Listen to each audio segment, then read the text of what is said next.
yang dikasihi Tuhan, apa kabar? Kiranya semua baik, semua dalam keadaan sehat, dan biarlah kita tetap percaya, selalu optimis, punya pengharapan bahwa segala sesuatunya segera berakhir dan sesuatu yang baru kiranya terjadi di bumi yang baru, di bumi yang indah ini. Saudara, perhatikan baik-baik bahwa memang hari-hari ini kalau kita melihat situasi keadaan tidak semakin baik, tapi kita tetap percaya, kita punya keyakinan bahwa kita punya Tuhan yang sanggup untuk melakukan segala perkara-perkara yang ajaib. Yang penting kita tetap jaga hati kita, tetap jaga roh kita, hubungan kita dengan Tuhan, supaya kita tetap ada sesuatu kekuatan. Karena ketika hari-hari ini kita menjauh daripada Tuhan, maka kita akan sangat lemah sekali. Dan ketika kita lemah, maka sesuatu akan mudah datang untuk menyerang kita.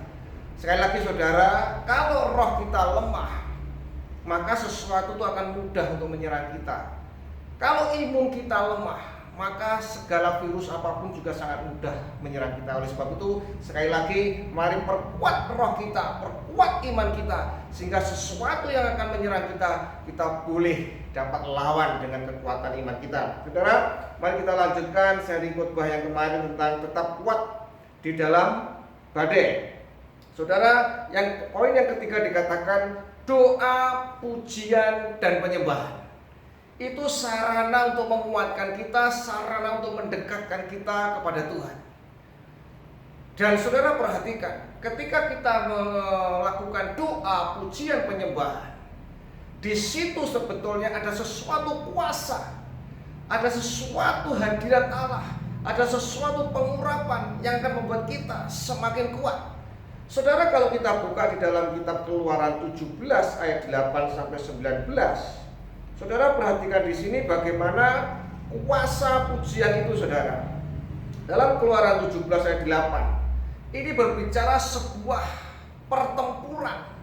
Saat ini bukankah kita sedang menghadapi juga pertempuran dengan sesuatu yang tidak kelihatan?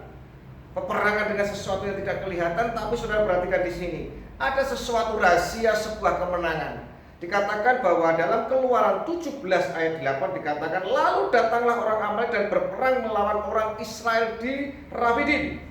Musa berkata kepada Yosua, pilihlah orang-orang bagi kita, lalu keluarlah berperang melawan orang Amalek. Besok aku akan berdiri di puncak bukit itu dengan memegang tongkat Allah di tanganku. Jadi tongkat Allah itu berbicara sebuah kuasa, tongkat itu kuasa, ya. Lalu Yosua melakukan seperti yang dikatakan Musa kepadanya dan berperang melawan orang Amalek. Tetapi Musa, Harun, dan Hur telah naik ke puncak bukit. Dan terjadilah apabila Musa mengangkat tangannya, lebih kuatlah Israel. Tetapi apabila ia menurunkan tangannya, lebih kuatlah Amalek. Saudara perhatikan di sini.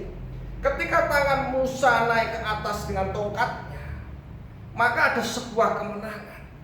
Artinya ketika Musa sedang berdoa syafaat, berdoa bagi Israel, maka terjadi kemenangan. Tidak mungkin Musanya mengangkat tangan, tapi perhatikan, ketika Musa lemah, capek tangannya dan turun ke bawah, bangsa Israel kalah. Jadi artinya ketika roh kita kuat, roh kita menyala-nyala, doa pujian kita naikkan, ada sesuatu yang membuat kita kuat. Oleh sebab itu ketika saudara saat ini sedang lemah, mungkin saudara dengan keadaan seperti ini, saudara mungkin sedang lemah, seperti sesuatu jalan yang buntu, tembok yang sulit untuk ditembus. Lakukan doa, pujian, penyembahan. Contoh-contoh di Alkitab banyak sekali, saudara. Karena ketika kita doa, pujian, penyembahan, itu membuat kita nyaman.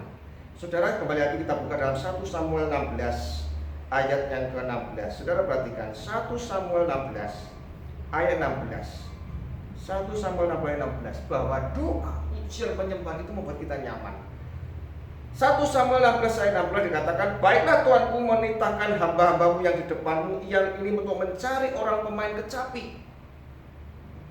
Apabila roh jahat yang daripada Allah itu hingga padamu, haruslah ia main kecapi, maka engkau merasanya nyaman. Jadi ketika Saul, ini kan ceritanya ketika Saul sedang diganggu roh jahat, maka dia memanggil Daud untuk main kecapi. Ketika Daud memainkan kecapi, memuji, menyembah, perhatikan di ayat ini, engkau akan merasa nyaman dan roh itu akan keluar. Artinya pujian penyembahan itu akan membuat saudara bisa mengusir segala kuasa-kuasa roh-roh apapun dalam diri kita. Mungkin roh ketakutan, roh kecemasan, roh kebimbangan, roh kekhawatiran. Saat saudara sedang khawatir hari-hari ini, sedang ketakutan, sedang tidak tahu arah apa yang harus saudara lakukan, jalan mana yang harus saudara tempuh, masuk dalam hadirat Tuhan, doa, pujian, penyembahan. Biarkan saudara merasa nyaman, merasa rileks. Saya kalau sedang capek, sedang bingung, satu, saya mesti masuk dalam hadirat Tuhan, karena di situ ada sesuatu yang baru pasti terjadi. Saudara, contoh yang ketiga, saudara, perhatikan ketika Yosafat diserang dengan laskar yang besar. Apa yang dilakukan Yosafat? Dia memuji, menyembah Tuhan, dan akhirnya mereka berperang sendiri. Jadi sangat kuasanya sangat besar doa, pujian, penyembahan. Karena apa? Karena mendatangkan hadirat Allah. Jadi ketika kita doa, pujian, penyembahan, itu sebetulnya kita tuh sedang mendatangkan hadirat Allah. Kita sedang mendekat kepada Bapa kita yang di surga. Kita sedang melakukan sesuatu hubungan, interaksi dengan Tuhan kita. Sehingga saya percaya ketika interaksimu baik, koneksimu baik, sinyalmu baik, maka saudara akan menerima sesuatu yang baik. Kalau sinyal hubunganmu tidak baik dengan Bapa, saudara, HP saudara saja, ketika HP saudara sinyalnya jelek, maka internet saudara akan terganggu. Kenapa saudara hubungan saudara terganggu dengan Tuhan? Karena sinyal kita mungkin sedang tidak baik. Kita dalam posisi yang tidak baik, perbuatan kita tidak baik, itu yang mengganggu sinyal-sinyal kita yang tidak baik. Contoh yang keempat, saudara, mari kita buka di dalam 2 Raja-Raja 3 ayat 15. Saya sangat tertarik di sini, saudara. 2 Raja-Raja 3 ini sangat luar biasa. Saya tertarik di sini, saudara. Ayat 15. Ini kan suatu kisah di mana ada 3 raja mau menyerang Moab. Ya, mau menyerang Amon, saudara. Ya, ini ceritanya kan mau menyerang Moab. Ya. Ada Raja Yoram, ada yang Raja Yosafat, dan ada Raja Edom. Yoram dan Raja Edom tidak percaya Tuhan. Dia menyembah berhala. Karena Yoram itu artinya Ahab, anaknya Ahab. Ada satu Yosafat. Boleh saudara perhatikan baik-baik. Ketika saudara bergaul, bekerja sama dalam dunia bisnis, dalam dunia apapun, saudara hati-hati. Tapi di sini percayalah, kalau saudara berkomunitas dengan benar dengan orang yang benar, saudara akan menerima berkat yang benar. Saudara perhatikan di sini dari 2 Raja 3 ayat 15. Maka sekarang jemputlah bagiku seorang pemetik kecapi. Pada waktu pemetik kecapi itu bermain kecapi, maka kekuasaan Tuhan meliputi dia. Kisahnya 3 raja ini sedang mau menyerang Moab, tapi selama 7 hari tidak mendapatkan air. Saudara bayangkan 7 hari perjalanan di padang gurun tidak mendapatkan air. Ini sesuatu masalah yang besar. Mungkin saja kita juga sama, sedang kekeringan, kesulitan saat ini, saudara. Di tengah pandemi mungkin banyak kita mengalami kesulitan-kesulitan dalam ekonomi, keuangan, kesehatan. Ini 7 hari, saudara bayangkan mau berperang, tidak ada air. Tentunya lemah semua kan pasukannya, dan akan mudah dikalahkan. Akan sangat mudah untuk dikalahkan. Tapi perhatikan, saudara, dia datang kepada Elisa untuk minta petunjuk Tuhan. Apa yang harus dilakukan? Ini loh saudara yang katakan, ketika saudara dalam jalan buntu, ketika saudara tidak menemui suatu jawaban dalam hidup saudara, ketika persoalan saudara mulai menghimpit saudara, datanglah kepada Tuhan. datang pada Yesus. Saudara perhatikan di sini. Ketika raja ini datang kepada Elisa, Nabi Elisa, karena Yosafat mengarahkan mencari siapa di sini ada seorang pelihat. Dan saudara perhatikan, Elisa nabi besar. Tapi saudara perhatikan, sebetulnya dia tidak perlu memanggil kecapi, dia sudah bisa untuk memberikan sesuatu petunjuk, sangat mudah bagi dia. Tapi kenapa dia harus meminta seorang pemain kecapi? Supaya menunjukkan kepada dua orang yang raja, dua orang tadi loh saudara, yang menyembah berhala, bahwa pujian itu mendatangkan suatu kuasa. Saudara perhatikan di sini. Ketika pemetik kecapi itu bermain kecapi, maka kekuasaan Tuhan meliputi dia, ada hadirat Allah. Oleh sebab itu saudara, kekuatan kita hari-hari ini adalah doa, pujian, penyembahan. Kalau kita tidak doa, pujian, penyembahan, saudara akan lemah. Saudara akan lemah, saudara akan khawatir, saudara akan mudah takut, saudara akan mudah bimbang. Dan saudara akan mudah sekali terombang-ambing. Ketika ujian dinaikkan, kecapi dimainkan, hadirat Allah turun. Dan apa yang terjadi saudara? Tuhan langsung kasih sesuatu. Dikatakan bahwa kemudian berkatalah ia, beginilah firman Tuhan, biarlah di lembah ini dibuat parit-parit. Sebab beginilah firman Tuhan, kamu tidak akan mendapat angin dan hujan. Tidak ada angin, tidak ada hujan. Namun lembah ini akan penuh dengan air. Lucu kan? Aneh. Oh, tidak ada air, tidak ada hujan. Tapi karena pemain kecapi mendatangkan hadirat Allah, karena kita berdoa, memuji, menyembah Tuhan, ada hadirat Allah, ada kuasa Allah melingkupi kita, maka Tuhan berfirman. Dan saudara perhatikan baik-baik apa yang terjadi. Tidak ada hujan, tidak ada air. Tiba-tiba parit yang dibuat itu ada airnya. Sama. Itu namanya mujizat.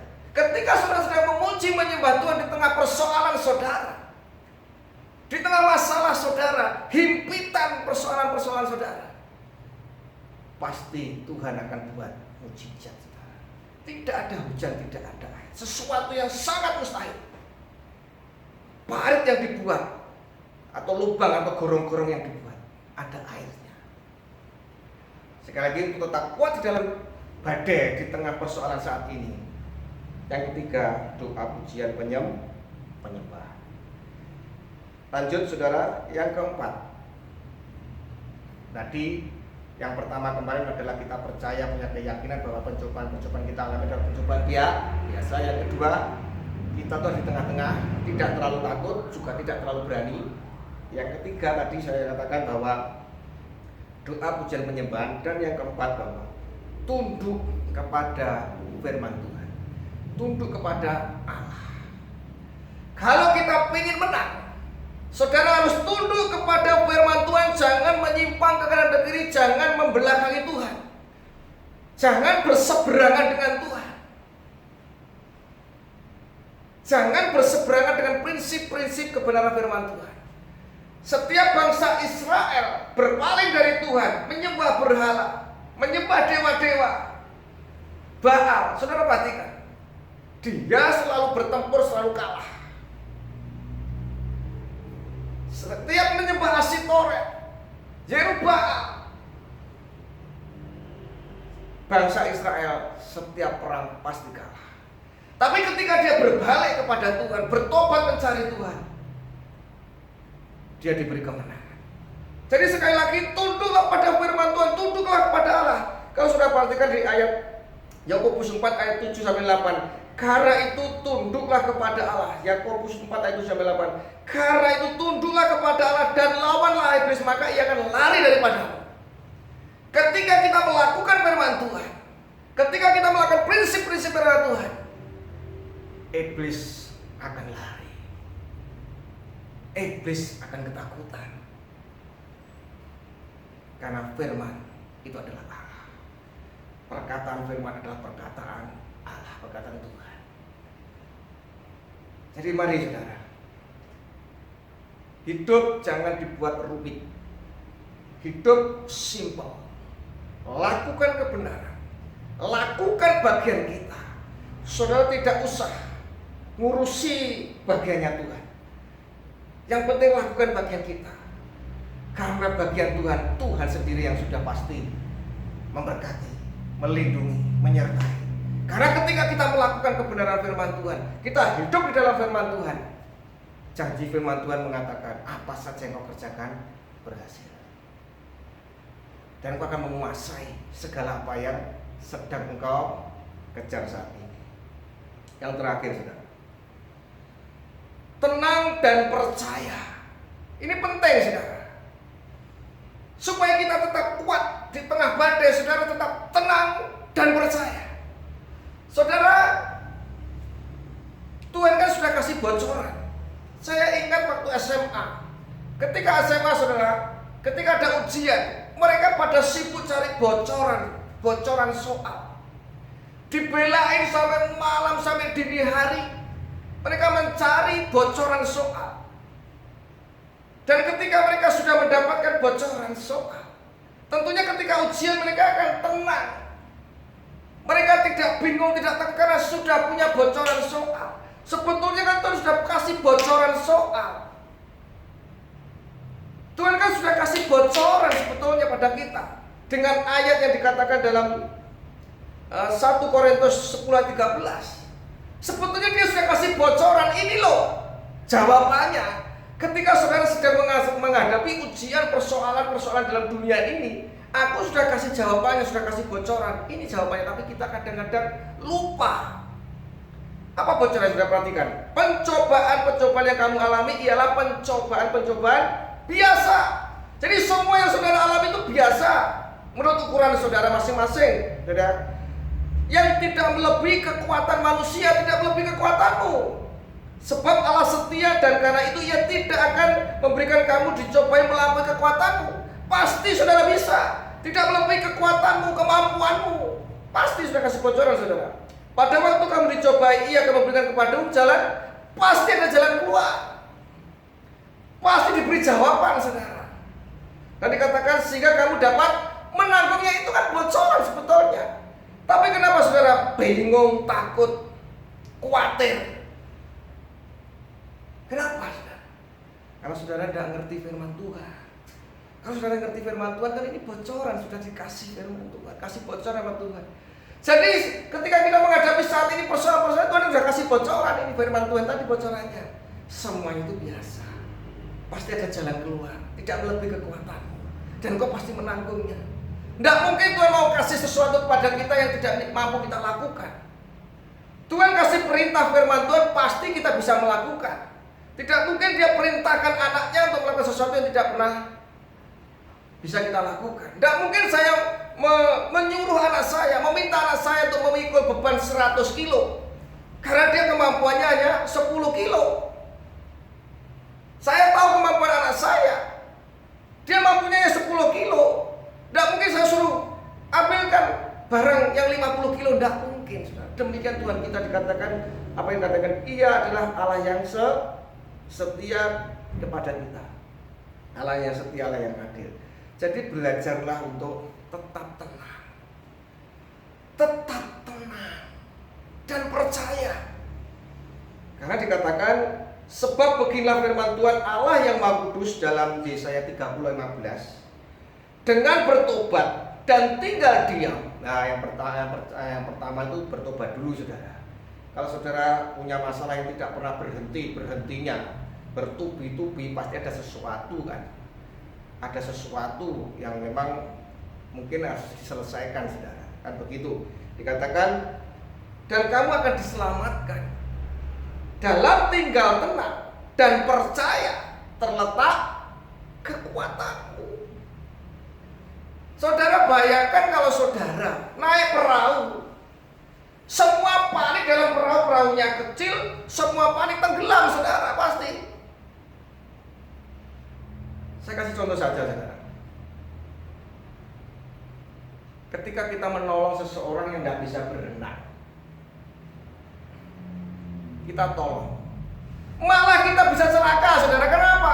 Karena dia panik, dia ngawur, nggak bisa apa-apa, dia kan bingung, saudara. Akhirnya apa? Kita akhirnya ikut tenggelam. Jadi kepanikan itu berbahaya. Kepanikan itu berbahaya. Jadi mari saudara belajar untuk tenang, merenungkan dulu. Lalu firman Tuhan mengatakan renungkanlah. Jadi lebih baik saudara renungkan dulu. Tentang 1 Samuel 3:4-5 itu saudara. Kan ketika bangsa Israel kalah dengan orang Filistin waktu itu berperang, mereka kan bertanya, mengapa Tuhan kok memberi kekalahan kepada kita? Ya kan? Ada pertanyaan bahasa Israel, mengapa kepada imamnya Tuhan kok memberikan kekalahan pada kita? Nah itu perlu saudara. Kadang kita harus juga gitu. Mengapa kok aku bisa kalah? Kok aku bisa tertindas? Kok sampai ini aku tidak bisa lepas dari ikatan dosa? Mengapa? Kan harusnya begitu saudara. Jadi belajarlah untuk tenang. Tapi kadang kita ngeyel. Saudara kalau kita buka di dalam Yesaya 30:14 saudara, manusia itu kadang-kadang ngeyel. Ayat 16 dikatakan, ya, dalam tinggal tenang dan percaya terletak kekuatanmu, tetapi kamu tidak mau. Kamu berkata, bukan, kami mau naik kuda dan lari cepat loh. Kadang saudara mengambil tindakan sendiri. Sekarang katakan, kami mau naik kuda dan lari cepat. Tapi apa terjadi? Maka kamu akan lari dan lenyap. Sudah di tengah situasi seperti ini, saudara nekat tidak mematuhi protokol kesehatan. Bahaya saudara, nekat kan saudara namanya kan. Dan dikatakan maka kamu akan lari.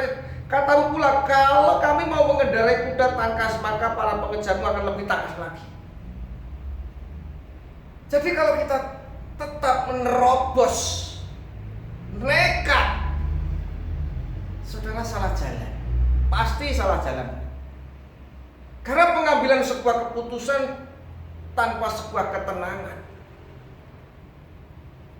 pasti kacau.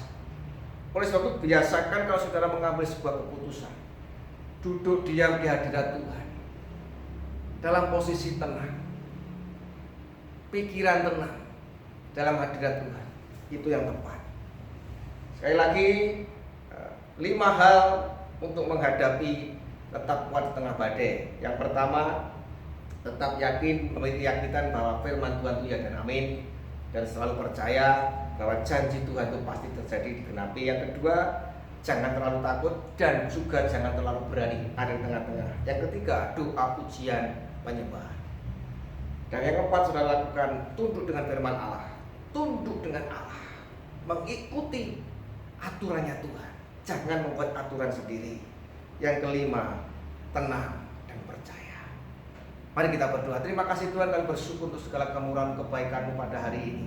Kiranya umat-Mu saat ini diberkati ketika mereka harus di rumah ibadah hari ini Tuhan. Diurapilah mereka, diberi kekuatan mereka, diberi pengharapan, kepercayaan, dan keyakinan bahwa setiap firman itu pasti ya dan amin.